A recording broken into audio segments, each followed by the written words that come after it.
시작하도록 하겠습니다. 오늘 주요 다룰 내용은 파스에서 컨테이너가 왜 주류인지, VM을 써도 되는데 굳이 컨테이너를 쓰는 이유가 뭔지, 이거에 대해서 좀 지난 몇 주간 좀 많이 궁금해 하시더라고요. 그래서 이번 세션 때 특별히 또 이걸 좀 다뤄줬으면 좋겠다, 이런 좀 의견들이 좀 있어서 이거 잠깐 언급을 하고요. 그리고 요즘 이제 쿠버네티스가 대세를 이루는 건 좋은데, 이 쿠버네티스 클러스터가 자꾸 늘어납니다. 자, 이렇게 됐을 때 이걸 어떻게 좀 관리가 좀 쉽게 이루어질 수 있는지, 이건 아코디언 버전 2에서 제가 말씀을 드리도록 하고요. 그리고 멀티 클러스터 관리에 대한 데모를 저희가 한 15분 정도 진행을 하도록 하겠습니다. 우선 파스에서 컨테이너가 주류인 이유에 대해서 먼저 말씀을 드리도록 하겠습니다. 지금까지 클라우드가 어떻게 보면 IaaS 위주로 많이 발전을 해왔습니다. 그리고 지금도 우리가 클라우드를 구축한다 그러면 이제 가장 기본적으로 IaaS를 가장 첫 번째로 베이스를 가져가고, 그 위에 요즘 이제 파스가 좀 많은 얘기가 나오겠는데, 아직은 시장 규모로 보면 IaaS가 파스 대비 10배 이상 큽니다. 물론 아시겠지만 VM 기반의 IaaS 자체가 지난 10년 동안 지속적으로 이제 발전을 해왔었죠. 그러다 보니까 시장에 대해서 많이 알려지기도 했고, 어웨어너스가 가장 잘 됐기 때문에 IaaS 위주로 계속 지속적으로 성장을 해왔고, 파스가 좀 어느 정도 얘기가 나오고 각광을 받기 시작한 건 이제 최 3년이 안 됐습니다. 그래서 파스는 이제 거의 시작하는 단계다, 이렇게 보시면 될 텐데, 이 두 가지의 목적이 좀 많이 다릅니다. IaaS는 우리가 어쨌든 애플리케이션을 어떻게 호스팅을 해야 되잖아요. 그죠? 호스팅을 하려면 서버, 스토리지, 네트워크 같은 인프라가 필요할 텐데, 인프라 자원을 어떻게 신속하게 배치를 할 거냐, 여기에 많이 주안점을 두는 반면, 파스는 이제 인프라가 준비가 되게 되면 그 위에 애플리케이션을 올리는데, IaaS 단계까지 가게 됐을 때는 그 애플리케이션을 다 수작업으로 나옵니다. 미들웨어, 데이터베이스, 그리고 이제 필요한 애플리케이션 런타임, 이런 것들 다 엔지니어들을 불러와서 다 수작업으로 이제 소프트웨어 같은 작업을 이제 해왔었던 거죠. 자, 이런 부분까지도 다 자동화 영역으로 가겠다. 그러니까 IaaS가 보면 서버 스토리지 네트워크를 자동화된 방식으로 할당을 하잖아요. 마찬가지로 파스 영역에서는 그 위에 올라가는 애플리케이션도 이제 수작업이 아닌 자동화된 방식으로 신속하게 배포할 수 있는 어떤 체계를 뿌리겠다. 이게 바로 이제 파스의 주 목적입니다. 그래서 IaaS와 파스는 좀 이 목적이 좀 다르다, 이런 부분을 여러분들께서 좀 아시고 넘어가는 게 좋겠습니다. 그래서 사용자들한테 제공해주는 자동화에 대한 영역이, 그러니까 파스가 좀 더 많습니다. 그래서 IaaS는 서버 스토리지 네트워크에 대한 인프라 중심의 어떤 자동화에 대한 할당, 관리, 이렇게 본다면, 파스는 그 기반 위에 데이터베이스와 미들웨어, 그리고 프레임워크까지 자동화된 방식으로 이제 할당을 해주는 그런 개념입니다. 자, 그러면 자동화 방식으로 할당을 해준다는 의미로 본다면, 우리가 어떤 이미지 형태로 제공해줘야 되잖아요. 그죠? VM이 됐던, 아니면 요즘 이제 각광을 받고 있는 컨테이너가 됐던. 네. 자, 그러면 이미지 형태로 제공을 해준다는 어떤 관점으로 봤었을 때, 자, 초창기의 파스는요, 5년 전이나 6년 전의 파스는 VM 형태로 이거를 이미지화해서 배포를 이미 시작을 했었습니다. 네.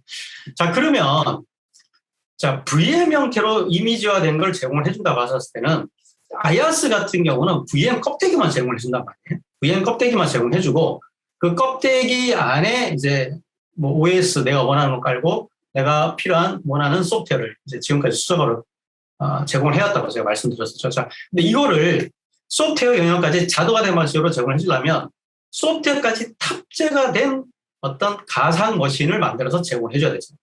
그러면은 우리가 몇 개의 이미지를 준비를 해야 될까요? 골든 이미지를 우리가 미리 만들어 놔야 되잖아요. 그죠? 네. 예를 들어서 여기 이제 한번 예를 들어보죠. 3개의 소프트웨어가 3개의 OS로 서비스를 제공한다고 가정을 한다면, 얘네들을 어떤 통계적으로, 확률적으로 조합을 해서 이미지를 제공을 해줘야 되니까. 네. 그래서 과거처럼 IaaS만 할당해주고 소프트웨어 알아서 까세요, 이러면 이제 파스가 안 되잖아요. 그죠? 파스는 소프트웨어까지 자동으로 제공해줘야 되니까. 자, 요 상황에서 이미지를 몇 개 만들어야 되느냐. 요걸 조합을 하게 되면요, 샌드박스를 조합을 하면 21가지의 샌드박스가 필요하다는 결론이 나옵니다. 네. 이게 최소한의 샌드박스가 21가지가 필요한 거예요. 네. 자, 근데 여기서 OS가 3가지인데, 이 OS마다 또 버전이 다를 수가 있어요. 그죠? 그리고 이 소프트웨어마다 또 버전이 다를 수도 있잖아요. 그죠? 네. 그러면 샌드박스 수는 더 늘어나겠죠. 그래서 굉장히 많은 어떤 샌드박스를 만들어야 되는 이런 상황이 벌어질 수가 있습니다. 지금까지 이제 1세대 파사에서는 VM을 가지고서 이렇게 샌드박스를 어마무시하게 많이 만들어서 찍어서 자동화의 방식으로 할당을 해 왔었습니다. 자, 이렇게 되니까 샌드박스가 너무 많이 필요하게 되고 스토리지 용량이 장난이 아닌 거죠. 그리고 고객이 어떤 이미지 조합, 소프트웨어까지 이미지화된 이미지 조합을 달라고 할지 이제 모르는 이런 현경이 발생하니까 자, 이런 관리 체계로 파스를 운영하는 자체가 좀 불합리하지 않나. 비용 효율적이지도 못하고 생산성적인 측면에서도 좀 좋지 않다. 이런 결론이 나오게 됐어요. 그래서 최소 단위로 샌드박스를 우리가 보관만 하고 있다가 그러니까 주문 방식으로 온디맨드 방식으로 요청이 왔을 때 즉각적으로 얘를 블락 방식으로 조합을 해서 쉽게 제공할 수 있는 방법이 뭐가 있을까? 이런 생각을 하게 됩니다. 그래서 ABC라는 소프트웨어가 있고 ABC라는 OS가 있는데 자, 이거를 우리가 각기 다른 리눅스 배포판이라고 생각을 하고요. 자, 이거를 이런 방식으로 한번 배포하는 생각을 해보는 거예요. 배포 시에 빌딩 블록 방식으로 조합을 하는데 리눅스 OS는 우리가 배포판이 여러 개 있지만 커널이 공통 요소를 가지고 있는 부분이 굉장히 많습니다. 그래서 각각 배포판마다 조금씩 다른 특색만 가지고 있을 뿐이지 그 원뿌리는 똑같더라는 거예요. 그래서 OS는 얘는 그냥 공유를 해버리고 각각의 소프트웨어가 필요한 환경값만 고유한 어떤 특성만 이 소프트웨어 안에 집어넣고 그래서 이미지를 만들고 OS는 공유 커널로 빼는 거죠. 자, 이렇게 되면 그리고 이제 이 소프트웨어를 요청이 왔을 때만 블락 방식으로 우리가 레고 블럭 조립하듯이 블락 방식으로 즉시 조립을 해서 그 조립도 자동화 방식으로 조립을 해서 배포를 하는 거예요. 이렇게 되면 배포 가지수 자체도 줄어들고요. 그다음에 샌드박스도 그냥 A, B, C 3가지 샌드박스만 가지고 있으면 우리가 쉽게 배포할 수 있다는 어떤 이런 아이디어를 생각을 하게 됩니다. 자, 그래서 VM 방식으로 파스로 뿌려서 배포하는 거하고 다른 어떤 가상화 방식으로 배포하는 방식을 우리가 생각을 해봤어요. 자, 이거를 한 비교표를 만들어 보니까 VM은 최소 21가지, 이 최소 21가지입니다. 근데 OS마다 또 각각 버전이 달라져 버리면 그 버전에 맞는 또 샌드박스를 가지고 있어야 되겠죠. 그래서 한 100에서 200가지 종류의 샌드박스가 만들 수 있다. VM은 새로운 방식은 3가지면 된다는 거예요. 그리고 배포 가지 수가 VM은 21가지 최소, 새로운 방식은 7가지 정도. 배포 가지 수도 많이 줄어들죠. 이미지 사이즈가 VM은 각각 OS를 가지고 있어야 되니까 최소 수십 기가의 용량이 필요한 반면에 새로운 방식은 이제 OS는 공통된 영역으로 공유 커널을 뺀다 그랬죠. 그렇기 때문에 이 새로운 방식의 어떤 가상화는 안에 OS가 없어요. 그렇기 때문에 이미지 크기가 상당히 줄어들 거고 자원 사용량도 당연히 줄어들 거고 OS에 따른 영향도도 당연히 없을 거예요. 그죠? 그리고 하이퍼바이저 자체 제가 하이퍼바이저가 또 여러 종류가 있는 경우도 샌드박스 가지수가 또 늘어난다. 이건 또 빼먹었네요. 그죠? 하이퍼바이저 변경에 따른 샌드박스의 영향도가 발생하죠. 각각 하이퍼바이저마다 또 샌드박스를 만들어야 될 겁니다. 근데 새로운 방식은 하이퍼바이저 변경에 따른 영향도도 없는 자, 요런 방식이 어떻게 보면 좀 더 생산성이잖아요. 그렇죠? 우리가 소프트웨어를 자동화 방식으로 할 때 이 새로운 방식이 뭐냐면 이게 바로 컨테이너라는 거예요. 자, 이 컨테이너를 설명하기 위해서 앞서 이제 3가지 장표를 가지고 주저를 제해서 말씀을 드린 겁니다. 자, 이 컨테이너라는 건 뭐냐면은 호스트 OS를 우리가 공유하는 구조고 이 컨테이너 가상화는 애플리케이션하고 애플리케이션 실행에 필요한 어떤 환경 변수만 가지고 있습니다. 고유한 환경 변수만 가지고 있습니다. 과거에는 이 환경 변수를 이 OS에 설치가 되어 있는 그 어떤 환경 변수들, OS에서 내재되어 있는 환경 변수를 친절을 했는데 그렇지 않고 이 환경 변수 자체를 고유한 앱마다의 환경 변수가 다 다를 거잖아요. 그렇죠? 이거를 컨테이너에다가 집어넣은 거죠.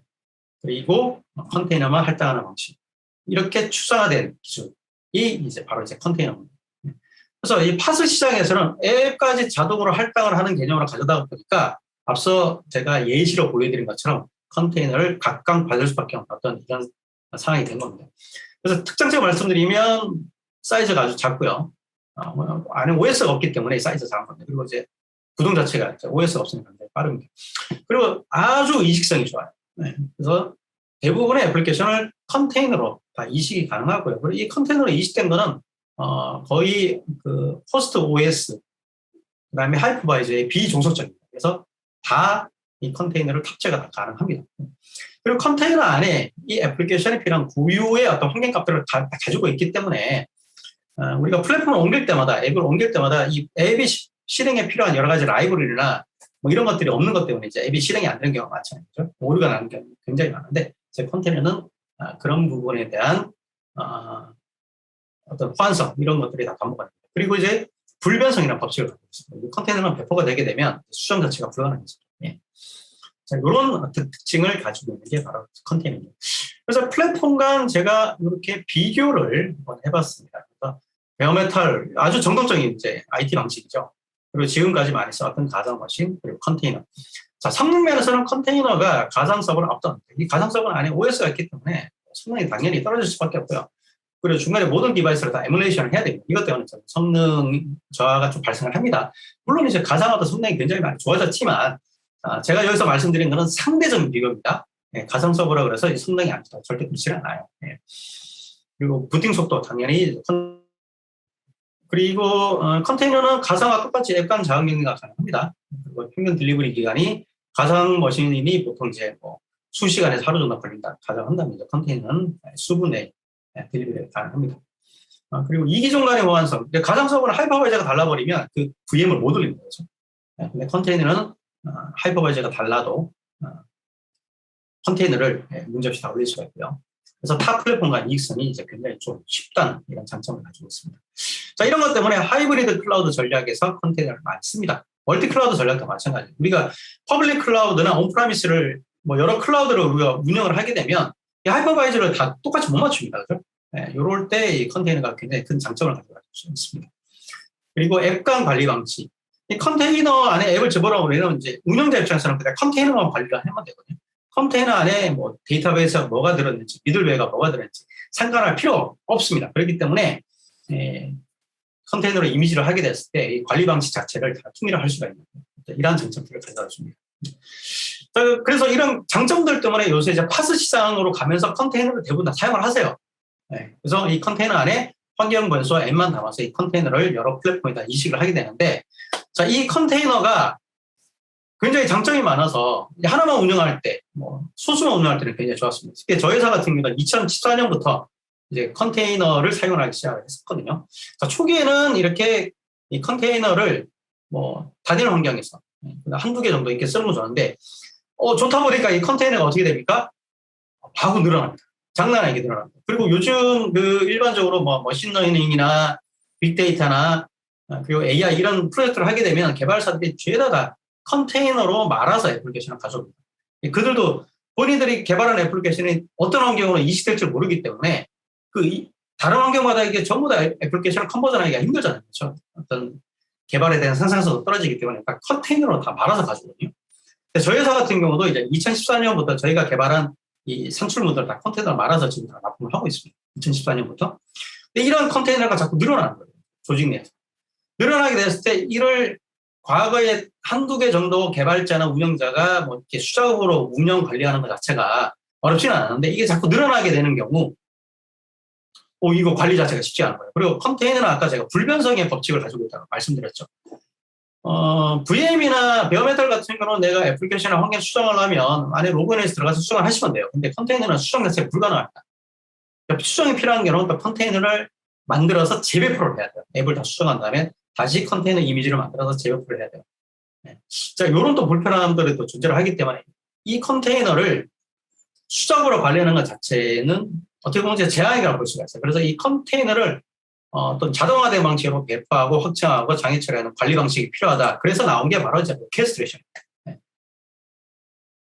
지금은 이 오케스트레이션이 거의 쿠버네티스로 다 통일화됐다고 생각하시면 돼요. 과거에는 이제 뭐 오케스트레이션 툴이 과거에 뭐 클라우드 파운드리 있었고요. 옛날 VM으로 컨테이너 할 때. 그리고 이제 그 이후에 나온 게 뭐 메소스, 도커 수학, 뭐 쿠버네티스 이런 거였는데, 지금은 이제 전부 다 정리가 되고 쿠버네티스로 다 통일화됐습니다. 그래서 이 쿠버네티스를 가지고 이 컨테이너에 대한 스케줄을 한다면은 컨테이너를 배치하고, 그리고 자동으로 스케일하고 롤링 업데이트 제공해 주는 이런 다양한 관리 기능을 제공해 주는 이런 도구가 바로 이제 쿠버네티스입니다. 그리고 이 쿠버네티스의 다양한 에코 솔루션과 연계해서 이제 파스 플랫폼 현재 여러 솔루션들이 나와 있는 상황인 거죠. 자, 근데 이 쿠버네티스 클러스터가 처음에 이제 뭐 개발단에서 먼저 도입을 해볼 겁니다. 도입을 해보고, 그리고 이제 쿠버네티스와 컨테이너만 가지고는 이제 파스 형태나 뭐 이런 제대로 된 어떤 그 컨테이너 오케스트레이션 자체를 잘 사용을 못 합니다. 이게 왜냐하면 한 명이 사용하면 상관없는데 여러 명이 붙어가지고 이 플랫폼을 사용을 해야 되기 때문에 이 컨테이너 이미지 저장소가 필요하고요. 그다음에 컨테이너 네트워크 인터페이스가 필요합니다. 그리고 이제 우리가 스테이트 풀셋이라 그러는데 주로 데이터베이스, 데이터를 양산하는 애플리케이션 같은 경우는 스토리지에다가 데이터를 저장을 해야 되잖아요. 자, 그러려면 이 컨테이너 쪽에, 파드라는 컨테이너 쪽에다가 스토리지 볼륨을 만들어서 거기다 붙여줘야 되거든요. 자, 이것도 자동화할 수 있는 그런 거를 제공해 주는데 이게 바로 이제 그 CSI라는 그 클라우드 스토리지 인터페이스라고 합니다. 그리고 이제 뭐 여러 가지 애플리케이션 로그 분석을 위해서 데이터를 저장하는 로깅, 모니터링, 계정 관리, CI/CD 대시보드 이런 것들을 또 일일이 소스를 가져서 다 붙이셔야 됩니다. 이렇게 해서 우리가 이제 파스 플랫폼을 뿌렸는데 이러한 쿠버네티스 클러스터, 쿠버네티스 기반의 파스 클러스터가 하나만 존재하는 게 아니에요. 이게 초기에는 하나만 존재를 했다가 이게 자꾸 늘어납니다. 그래서 프라이빗 클라우드 내에서 파이어를 중심으로 뭐 프로덕션계, 개발계, 테스트계 이 쿠버네티스 클러스터가 하나의 클러스터를 만들 때 이게 같은 방에서만 하나의 클러스터를 만들 수가 있거든요. 근데 이제 우리가 뭐 공공이나 금융권, 뭐 대기업도 마찬가지입니다. 망이 분리가 되어 있는 데가 많아요. 특히 금융권 같은 경우는 거의 공식입니다. 그 하나의 망을 가지고서 웹은 뭐 외부망, 와스 DB는 내부망, 또 다른 업무들은 뭐 저기 DMZ죠. 이런 데 둬가지고 망을 다 분리해놨어요. 자, 그러면 각각 망마다 내가 쿠버네티스 클러스터가 필요하다 그러면 클러스터를 각각 클러스터를 다 구성을 해야 되거든요. 그리고 프라이빗만 구축을 안 하고 이거를 또 퍼블릭 클라우드 쪽에도 또 일부 서비스로 운영을 합니다. 그래서 뭐 애저에도 올리고 아마존에도 올리고 그리고 뭐 AWS도 올리고 네이버, KT도 올리고 여기도 또 쿠버네티스 클러스터가 또 이제 필요한 이런 형국이 되는 거죠. 자, 이렇게 쿠버네티스 클러스터가 마구잡이 늘어나는 거예요. 자, 늘어나게 되니까 이 쿠버네티스 클러스터가 증가되는 건 어떻게 관리해야 되지? 이런 이슈가 현재 존재를 하더라는 겁니다. 쿠버네티스 클러스터가 증가가 됐을 때 어떤 이슈들이 발생을 하고 있었는지 이거를 저희가 정리를 해봤습니다. 요 쿠버네티스 각각 클러스터마다 접속 근한하고 계정 설정 일일이 다 해주셔요.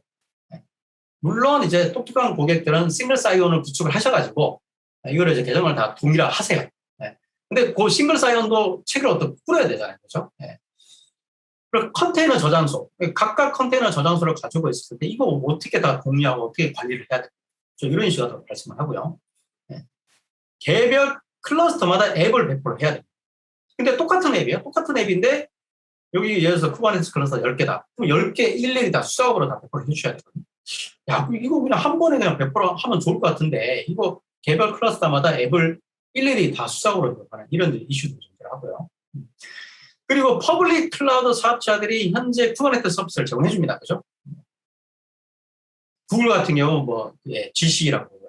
그다음에 뭐 AWS를 가게 되면 EKS, 애저는 AKS, 네이버는 또 NKS라고 그러더라고요. 자, 이렇게 퍼블릭 클라우드 사업자마다 쿠버네티스 서비스를 제공해 주는데 이게 전부 다 관리하는 방식이 다 다릅니다.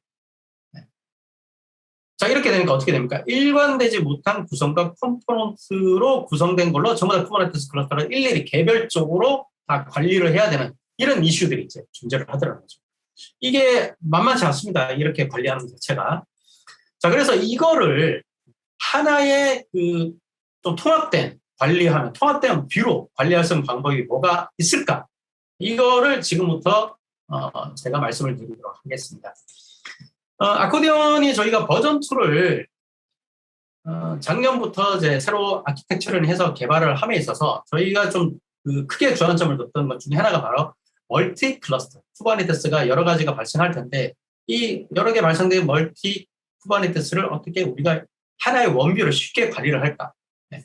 그리고 실제적으로 특히 네이티브 쿠버네티스로 인하우스에서 어떤 쿠버네티스를 구축하시는 분들이 보면 굉장히 좀 부족한 기능을 가지고 좀 고생을 많이 하시거든요. 그래서 아코디언에서 제공해주는 풍부한 고급 기능들이 많은데 이 기능들을 기존에 구축된 또 네이티브 쿠버네티스 환경이나 퍼블릭 클라우드의 쿠버네티스, 빈약한 쿠버네티스 환경을 어떻게 또 풍성하게 우리의 피처를 정해줄 수가 이런 걸 좀 많이 해봤습니다. 그래서 저희 아예 설계 단계부터 멀티 쿠버네티스 클러스터를 관리할 수 있는 체계로 호스트 클러스터와 멤버 클러스터 이렇게 좀 구분되게 저희가 어떤 구조를 만들었습니다. 그리고 요 각각에 있는 요 모든 기능들이 있었습니다. 이 모든 기능들을 기존의 쿠버네티스 멤버 클러스터가 존재를 하는데 거기에 이런 기능들이 없다. 상관없습니다. 기능이 없더라도 저희 아코디언의 호스트 클러스터에 멤버로 조인을 하게 되면 아코디언의 경우는 모든 기능을 했을 수가 있습니다.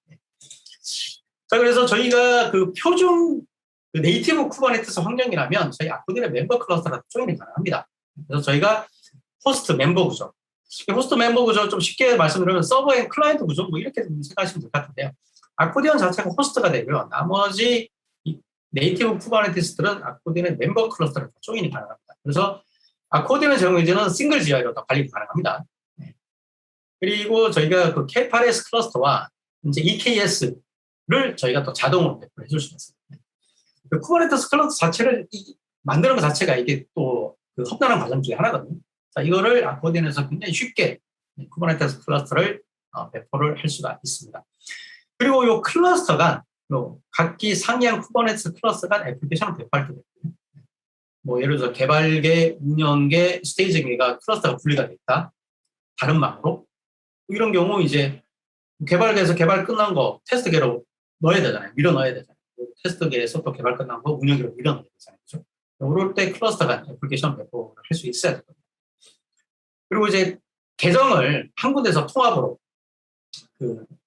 계정을 권한 설정을 해서 여러 쿠버네티스 클러스터로 다 동기화해 줄 수 있는 굉장히 좋은 기능입니다. 이런 것들 또 제공해드리고 모니터링도 아코디언 제공해주는 여러 가지 모니터링을 다 제공해드립니다. 그리고 이제 이 저장소 자체를 저희 멤버 클러스터로 조인하게 되면 저장소를 공유를 할 수가 있습니다. 공유를 하든지 아니면 특정 클러스터는 고유만의 어떤 저장소를 가져가는데 저장소에 있는 여러 가지 컨텐츠 이미지를 카피해갈 수 있는 이런 것들을 제공해요. 자, 이렇게 하면 어떤 장점을 제공하느냐. K8S와 구성 요소들을 어떤 일관성 있는 어떤 버전과 일관성 있는 어떤 기능 이런 걸로 다 유지 관리를 할 수 있는 장점을 제공해드립니다. 그래서 이렇게 호스트 클러스터가 존재를 하고요. 그리고 이제 멤버 클러스터는 쿠버네티스 클러스터만 배포를 하게 되고요. 그리고 호스트 클러스터인 아코디언을 제공해주는 여러 가지 고급 기능들을 멤버 클러스터는 다 그대로 사용을 해줄 수가 있습니다.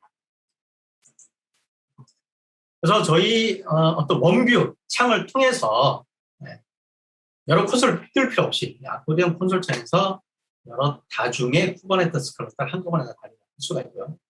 물론 클러스터 내에 시스템, 노드, 네임스페이스, 워크로드, 애플리케이션, 감사로까지 단일 콘솔에서 전부 다 할 수가 있습니다.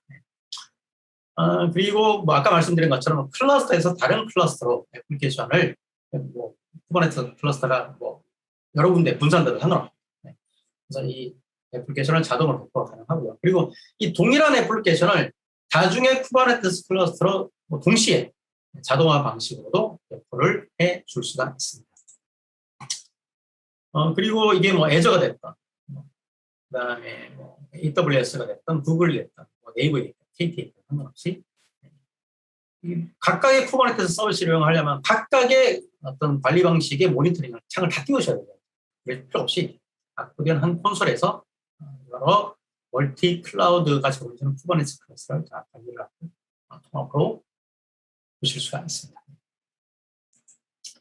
자, 그러면 아코디언에 제공해주는 멀티 쿠버네티스 관리에 대한 이런 소개를 이 정도에서 마치고요. 저희 측 엔지니어인 김범순 과장이 실제적인 데모를 보여드리도록 하겠습니다.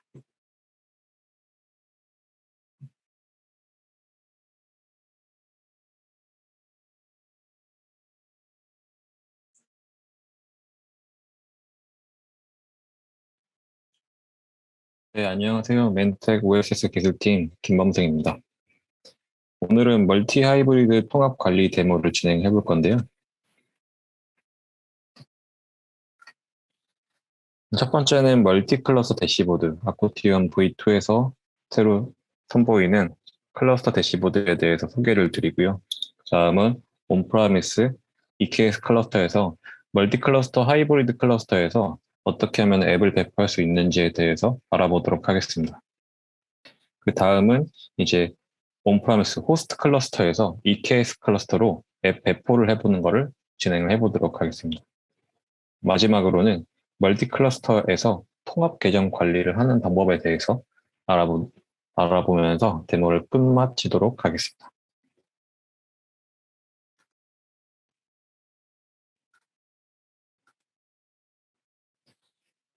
네, 먼저 아코디언 대시보드는 로그인을 하게 되면 제일 먼저 확인하실 수가 있습니다. 아코디언 대시보드는 다양한 현업 이슈로 바쁘신 분들에게 클러스터 지표를 손쉽고 편리하게 대시보드 형태로 제공해드리고 있고요.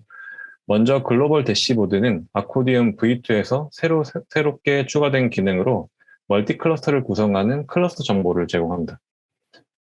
상단에 그 클러스터 네임스페이스를 클릭하면은 원하는 작업 공간으로 쉽게 이동하실 수가 있습니다.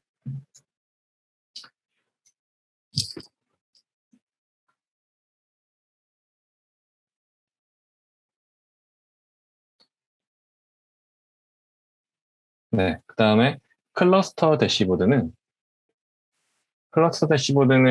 이제 저희가 멀티 클러스터를 구성을 하잖아요. 멀티 클러스터를 구성할 때 이제 구성하시기 편하도록 이제 UI에서 제공을 해드리는 부분이고, 그래서 멀티 클러스터를 이제 멤버 클러스터를 등록하실 수 있게 관리하는 그런 메뉴입니다.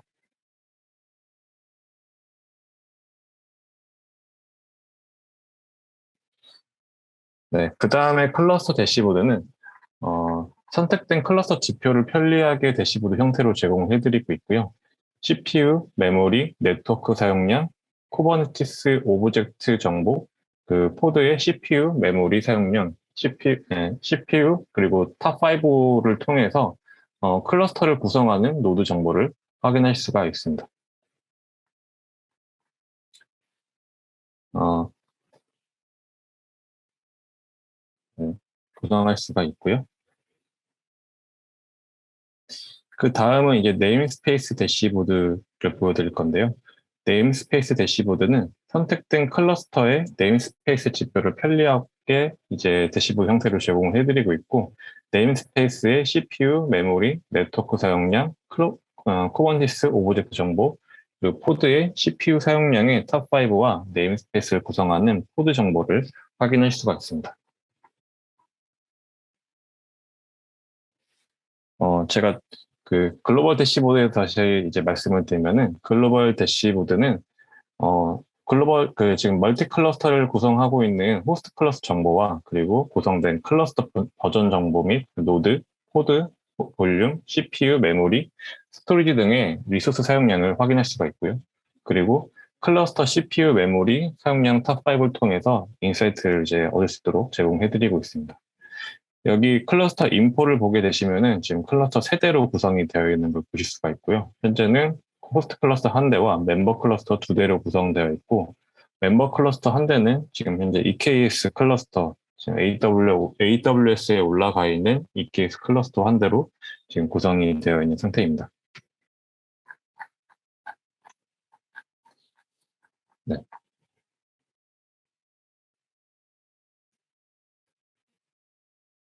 네, 그 다음은 이제 멀티 클러스터 환경에서 어떻게 앱을 배포를 하는지에 대해서 한번 알아보도록 하겠습니다.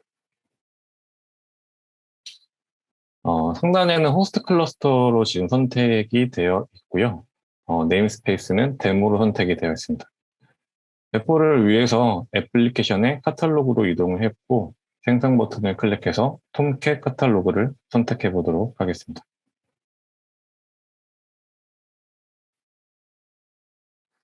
네. 여기서 이름을 확인하시면 되고요. 고급 설정에서 지금 배포할 클러스터를 선택이 되어 있죠. 그래서 지금 호스트 클러스터이기 때문에 기본적으로 같은 클러스터인 호스트 클러스터가 선택이 되어 있는 걸 확인할 수가 있습니다.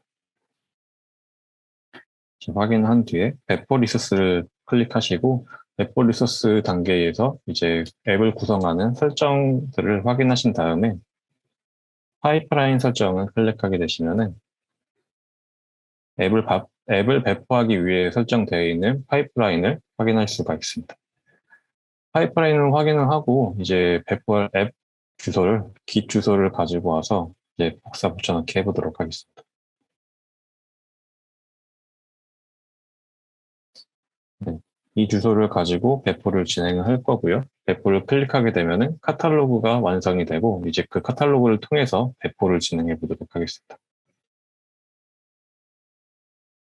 배포를 진행하게 되면은 이제 파이프라인이 실행이 되고요. 각 태스크별로 진행이 되는 걸 보실 수가 있고요. 처음에 소스를 가지고 와서 그 다음에 메이븐 빌드를 진행을 하고 진행된 패키지를 가지고 도커 빌드를 진행한 후에 이제 지정된 클러스터, 호스트 클러스터로 이제 앱이 배포되게 되는 과정으로 이제 진행이 되게 됩니다. 각 태스크별로 이제 로그를 확인할 수가 있고요. 이제 빌드가 끝났고 이제 도커 빌드까지 해서 배포가 된 거를 확인할 수가 있고요.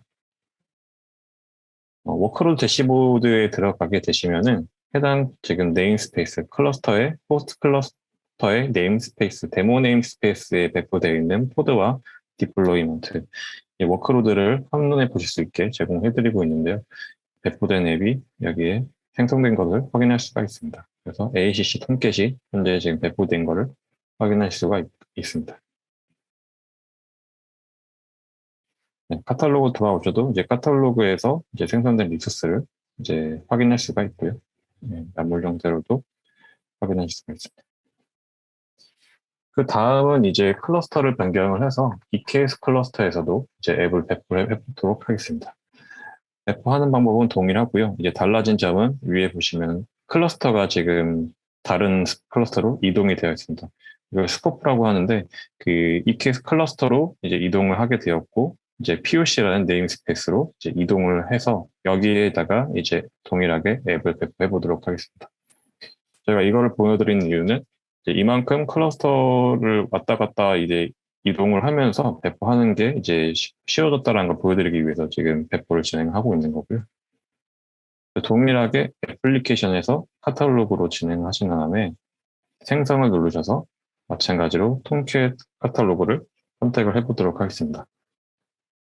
이번엔 이름을 EKS 톰캣으로 이제 변경을 한 후에 마찬가지로 고급 설정에 보시면은 배포할 클러스터가 나와 있게 되고 클러스터에서는 그게 지금 현재 클러스터 EKS 클러스터로 선택이 되어 있는 걸 볼 수가 있고요. 네임스페이스도 현재 클러스터인 POC로 되어 있는 걸 확인할 수가 있습니다.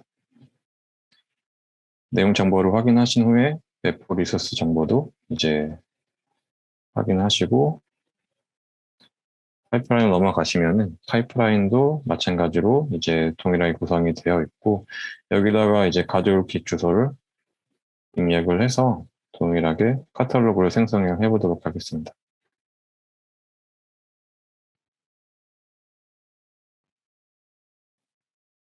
카탈로그 생성 후에 이제 보게 되시면은 리소스에 이제 현재 배포가 되어 있지 않기 때문에 아무것도 없는 걸 보실 수가 있고요. 배포를 진행하게 되시면은 동일하게 파이프라인이 실행된 것을 확인할 수가 있습니다.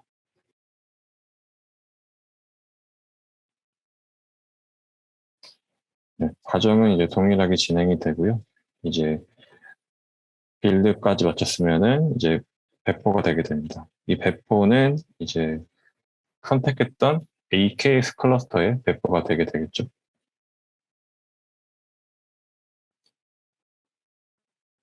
보시면은 배포가 완료되었고 리소스에 이제 디플레이먼트와 서비스가 생성이 되었고 이제 해당 EKS 클러스터에 배포가 되신 것을 확인할 수가 있습니다. 지금까지 이제 각각 클러스터마다 앱 배포하는 과정을 살펴보셨고요. 이제는 멀티 클러스터, 그 클러스터 간 배포를 해보도록 하겠습니다. 멀티 클러스터 배포는 호스트 클러스터에서 생성된 카탈로그를 통해서 멤버 클러스터인 EKS 클러스터로 배포를 진행해 보도록 하겠습니다. 현재 EKS 클러스터를 배포할 이제 위치는 EKS 클러스터의 POC라는 네임스페이스에 이제 배포를 진행하게 될 거고요. 카탈로그는 아까 생성했던 EKS 톰캣이라는 카탈로그밖에 하나밖에 없고, 이제 호스트 클러스터로 이제 변경을 해서 호스트 클러스터에서 실제적으로 배포하는 카탈로그를 선택을 해서 이 카탈로그를 통해서 EKS 클러스터로 이제 배포를 진행해 보도록 하겠습니다. 기존에 있던 호스트 클러스터에 있던 톰캣 JP 스토어라는 이제 카탈로그를 선택을 하고요. 이 카탈로그 같은 경우에는 기존에 이제 그 다른 클러스터로 이제 설정이 되어진 상태인데, 이 클러스터를 기존의 다른 클러스터, 이제 뭐 호스트 클러스나 다른 멤버 클러스터로 이제 배포가 되었다면은, 이번에는 그 EKS 클러스터로 타겟을 선택을 해서 호스트 클러스터에서 이제 EKS 클러스터로 배포를 해보도록 하겠습니다. 변경 방법은 그 고급 설정에서 배포할 클러스터를 EKS 클러스터로 변경을 하시고요. 여기서 추가적으로 이제 추가 버튼을 누르시게 되면은 더 이제 다중 클러스터로 배포를 진행하실 수 있습니다. 배포 리소스를 설정을 클릭을 해서 확인을 하시고, 마찬가지로 파이프라인으로 넘어가서 이번 기존에 있던 이제 파이프라인이기 때문에 따로 별도로 이제 설정할 부분은 없고요. 여기서 수정을 클릭하게 되시면은 해당 클러스터 배포할 클러스터 위치만 변경된 상태에서 이제 진행이 되게 됩니다. 배포할 때 코멘트를 입력을 해주고,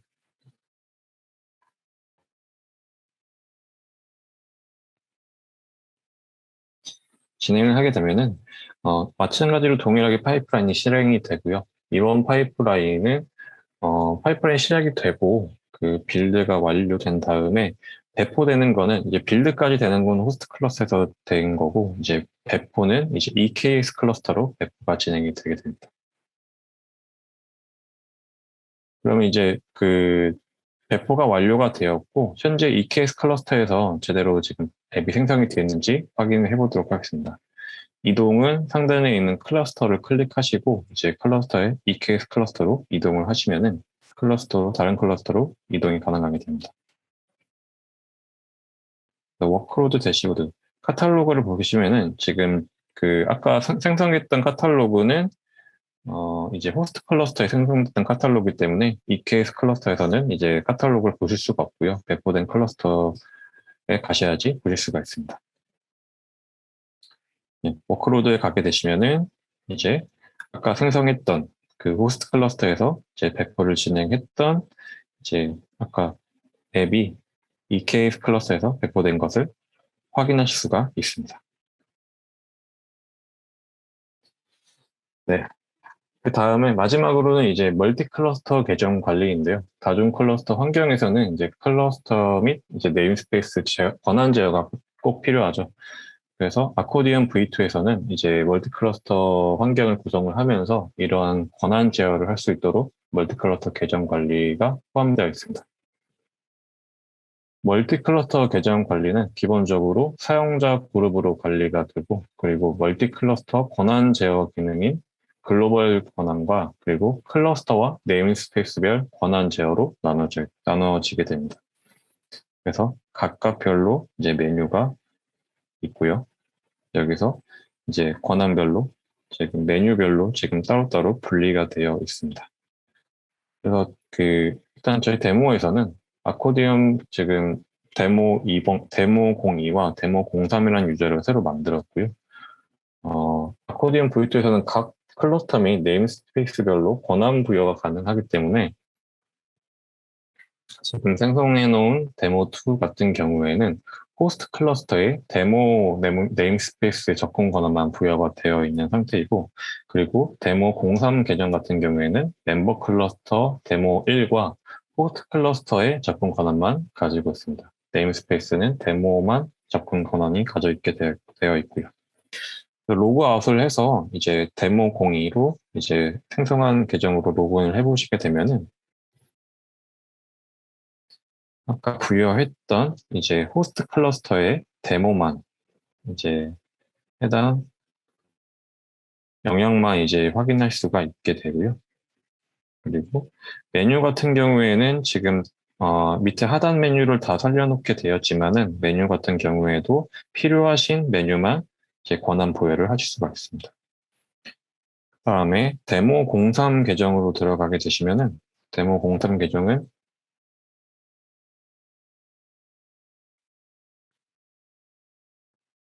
데모 3번 같은 경우에는 지금 데모 멤버 1 클러스터와 호스트 클러스터만 지금 접근 가능하게 되어 있는 상태고요. 클러스터 두 개를 지금 부여를 했기 때문에 클러스터 간 이동은 자유로운 상태이지만은 그 다른 네임스페이스는 볼 수가 없는 상황입니다. 그래서 담당자가 만약에 있다고 하면은 그 해당 담당자에게 해당 클러스터와 네임스페이스를 지정을 해서 제공을 할 수가 있고요. 네. 그래서 데모 03으로 들어가게 되시면은 지금 현재 데모 03에 해당되는 그 작업을 진행할 수가 있습니다. 네, 여기까지 아코디언 V2의 데모를 진행을 해보았고요. 네, 멀티 클러스터 하이브리드 즉 아코디언 V2에서 새롭게 생성된 멀티 클러스터 배포와 계정 관리에 대해서 알아보았습니다. 감사합니다.